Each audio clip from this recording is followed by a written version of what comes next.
When we decide to see those difficult moments in our life with that vision of belief and hope and faith that there could be something better, that's when everything opens up. That's when invisible doors open for us. That's when the universe starts to conspire. We all in this moment have something that we've been suffering from, but we have two choices of how we're going to see it. We can see it through the lens of fear, or we can see it through the lens of hope and optimism and a belief system beyond our wildest dreams. Gabrielle Bernstein, a role model for spiritual seekers. We will manifest what we believe. There's a big but here. We often have an idea of what we want to bring into our life, have a vision of who we want to be, have a desire, but the biggest thing that's blocking us from stepping into that truth is the belief. I was literally backstage just now with somebody and she was like, I really just can't wait to be, doing more of what you're doing. And I looked at her and I was like, you will. And then I stopped myself and I said, no, you are. You are. It doesn't matter like the audience size. It doesn't matter the reach. It's like, you're just doing it. And so when we get that and we believe that, then it just multiplies. The universe conspires. And I know I'm not unfamiliar with lacking belief in any way, shape, or form. 17 years ago, would never in a million years have believed that I would be here, right now, with all of you, that I would have had the career I've had, the life that I've had, the husband I have, the child I have. Nope, never would have believed it. And there's one moment in particular I can think my way back to. I'm 24 years old and I'm sitting in my white beat up Toyota Corolla. And I'm adhering to alternate side of the street parking regulations in New York City. If anybody knows New York, you have to sit on the side of the road until the street cleaners come behind you. Very sexy. So I'm sitting there and I'm in my white beat up Toyota Corolla and I'm just shielding my eyes from the sun and I'm drinking this Gatorade. I'm coming down from the night before. I have not slept. I was just at an after hours party about 30 minutes prior. No business being behind the wheel. And I'm just in the car and I'm pressing play and rewind on my cassette tape. Play, rewind, play, rewind, play, rewind. Over and over, I'm listening to the voice of this psychic medium who I had had a reading with 5 months earlier. And I hear the psychic's voice say to me, "You're struggling with drugs and alcohol." "It's not that bad," I respond, quivering, literally. And she goes on to say, "My dear, you have two choices in this lifetime. You can choose to stay on this path and really suffer, really struggle with addiction. Or you can choose to get clean and sober and make a major impact on the world."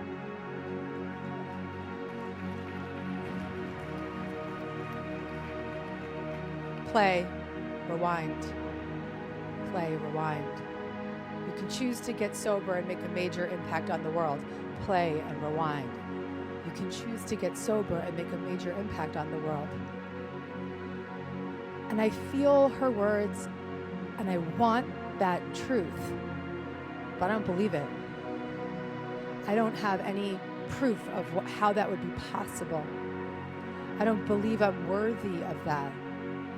I'm afraid to even contemplate what it would take to get there. I just kept pressing play, rewind.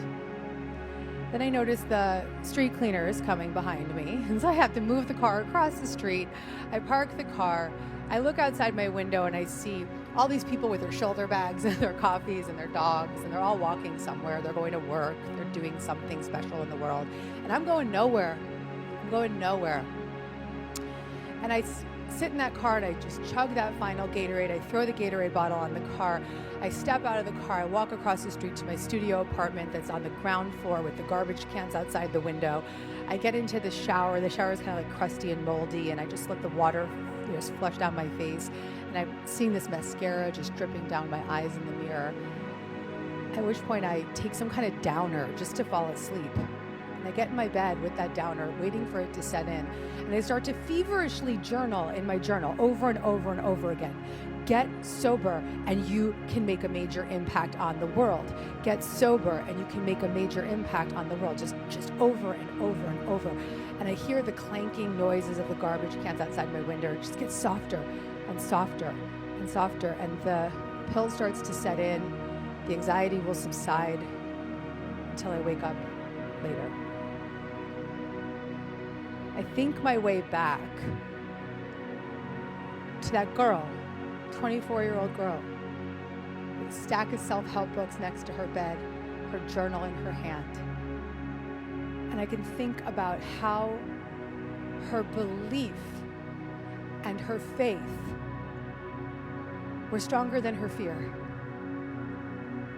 And in that experience of knowing that she could transcend that addiction, that she could transcend the traumas of her past and step into the light of who she was here to be.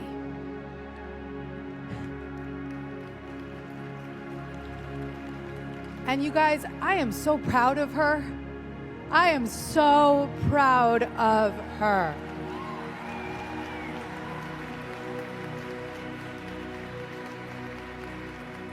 Because she just took a mustard seed of belief and faith and just ran with it and multiplied it and became a woman who is making a major impact in the world, not just in this room or on a podcast or publicly, in moment-to-moment situations. At the deli last night, when I just am riffing with this guy about my 17 years of sobriety, and he looks at me and he goes, I have 62 years. And just feeling connected to the human race, feeling as though not only my words or my work can elevate, but knowing that my presence is enough. And we all have that truth, that capacity, that magnitude within us. And we all have unique ways in which we will express it. But we may be blocking it. And right now, I want you to just notice one of the biggest blocks is the victim mentality of, I can't get out of this. And every single person in this room may or may not, maybe a few of you don't, but most of us in this room may be living right now in a way where you're thinking, well, how am I going to get over this part of my life? Or how can I transcend that? Or how can I get there? I interviewed a lot of you guys yesterday in the elevators, in the lobby. You didn't realize it, but I was interviewing you. And I got really clear about what's up. It's the belief system that's lacking that we all need to transcend. And I hope that this moment in time can be a quantum shift for you. I believe that if you want that this moment in time with me can be a quantum shift for you. I want to honor the difficult stuff first, though. Because as the beautiful Sufi poet Rumi said, the wound is the place where the light enters you. Take a look at the wounds in your life.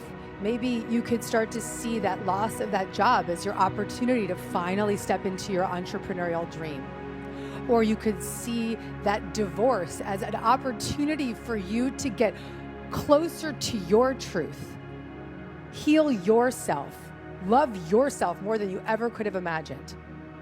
Or you could see that loss of a loved one as an opportunity to get closer to a spiritual connection of your own understanding. And when we decide to see those difficult moments in our life with that vision of belief and hope and faith that there could be something better, that's when everything opens up. That's when invisible doors open for us. That's when the universe starts to conspire. We all in this moment have something that we've been suffering from, but we have two choices of how we're going to see it. We can see it through the lens of fear, or we can see it through the lens of hope and optimism and a belief system beyond our wildest dreams.